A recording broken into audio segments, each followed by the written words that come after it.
What a cracking race for the sport prototypes race between 1955 and 1960 to bring the 73rd members meeting to an end. Great start from Sam Hancock to take the lead. The Tojeros and the battling midfield 6 and 4 having a really good scrap early on. James Cossingham and the Tojero on the inside, but Darren McWhirter got up into second place ahead of Sean Lynn, with the Tojero ahead of the list of Nobly, and Lynn had to spend several laps trying to work his way back past him and did it on the run down towards Woodcote. Super brave on the brakes and managed to nail down second place, but it seemed as though there was nothing he could do about Sam Hancock, who was leading the way in the number 3, the similar car, while behind him there was all sorts of action. The little Widdy having some fun, going up the inside of Ludovic Lindsay in the Cooper Jaguar, and Ludovic going for a little rotation.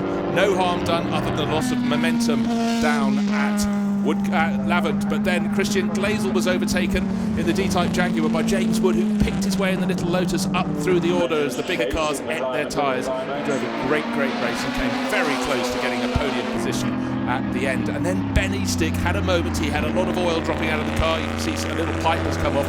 Left oil at the fast kink called No Name before St Mary's. And then that led to a huge factor. A couple of cars hit that and went off on the inside, on the outside of the circuit. But the key car to hit real problem down there was our race leader. Ooh, little flames from the side of the Devon there after the moment on the circuit. But race leader Sam Hancock went off, clouted the barriers on the left-hand side of his car, got back onto the track ahead of Sean Lynn, still somewhat ahead of him. It had been 3 seconds, it was down to next to nothing, and then with his steering wheel not pointing in the right direction, Sam Hancock had to hold on to the end of the race, and there he is in number 3 with Sean Lynn getting closer and closer. This is the final lap, taking a look at the first pass of Woodcote. Not quite enough to get his nose down the inside. A great delight on the pit wall as Sam Hancock gave Sam Thomas Racing a famous win here in the final race of the 73rd members meeting. Listed Nobly number 1 and number 2 on the track. Darren McWhirter just held on to third place for the Tojero